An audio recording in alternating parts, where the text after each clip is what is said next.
Anda masih di Breaking News Kompas TV bersama saya Asri Gunawan dan kami masih bersama dengan anggota Dewan Pembina Perludem Titi Anggraeni. Mbak Titi, kita kembali lanjutkan. Tadi kita menarik sekali ya bahas soal money politik, kemudian politik identitas juga yang memang ini menjadi isu dalam pemilu begitu ya, di dalam setiap pemilu.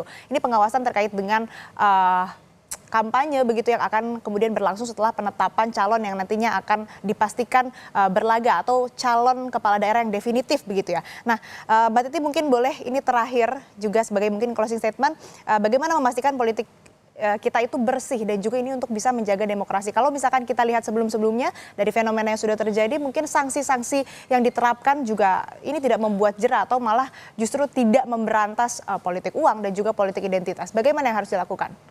Ya, sosialisasi, edukasi politik, literasi kepemiluan itu harus tetap kita lakukan terus-menerus, melibatkan semua masyarakat sipil, penyelenggara pemilu, pasangan calon, partai politik, media. Sebenarnya partai politik dan pasangan calon itu tanggung jawabnya yang paling utama, Mbak, karena kan mereka yang paling berkepentingan. Kompetisinya itu betul-betul otentik, bukan sekedar misalnya prosedural, tapi segala cara digunakan untuk memenangi kompetisi.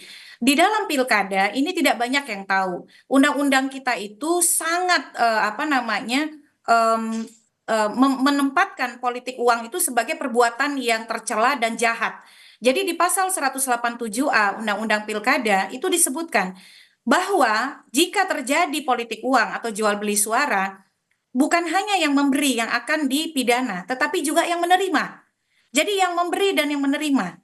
Nah, jangan sampai kemudian karena kita menerima uang dalam 5 tahun sekali gitu ya, untuk masa depan kita 5 tahun ke depan, kita masuk penjara dan kena denda. Dendanya itu tidak main-main, Mbak, sampai 2 miliar. Dan masuk penjaranya juga tidak main-main, sampai 6 tahun begitu. Jadi hal-hal seperti ini harus kita sosialisasikan, meskipun dalam konteks kriminalisasi itu kan upaya terakhir ya, tetapi upaya di hulunya pendidikan politik, literasi politik, tokoh agama, tokoh masyarakat, dan yang terpenting para pasangan calon dan partai itu harus menjadi garda terdepan untuk tidak menjadi pelaku, karena butuh dua pihak untuk terjadinya politik uang. Harus ada yang memberi dan harus ada yang menerima. Kalau kita sekedar larang masyarakat untuk menerima, tapi yang memberi ini selalu mau, dia akan selalu terjadi. Nah, yang kedua soal politik hegemoni identitas ya, politik identitas, politisasi identitas. Ini terjadi karena para pasangan calon membiarkan dan tidak mau ambil peran.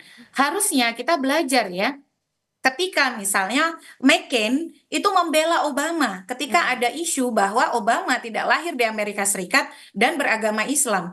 Yang membantah itu adalah lawan politiknya.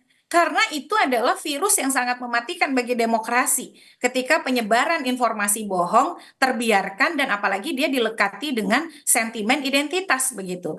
Jadi intinya memang semua pihak dan kita harus menuntut nih para pasangan calon kita berkomitmen sejak awal untuk anti politik uang, anti politisasi identitas, tidak mempolitisasi birokrasi, dan tidak menggoda penyelenggara pemilu. Di saat yang sama, penyelenggara pemilu kita juga jagain begitu ya, jangan mau masuk angin karena praktik-praktik transaksional, dan di sisi lain kita semua selalu menyerukan masyarakat bahwa suara kita itulah yang akan menentukan apakah kita akan membiarkan misalnya peristiwa seperti di Balek di mana mereka melakukan penyimpangan konstitusi atau tidak. Oleh karena itu, ayo kita demo bareng-bareng tanggal 27 November di Bilik Suara dengan mencoblos betul-betul figur yang bersih, anti korupsi, dan pro konstitusi dan demokrasi yang sehat gitu. Baik, sosialisasi, edukasi, dan juga peran serta seluruh pihak mulai dari masyarakat, penyelenggara, dan juga partai politik serta paslon yang nantinya akan berlaga atau berkontestasi di Pilkada 2024.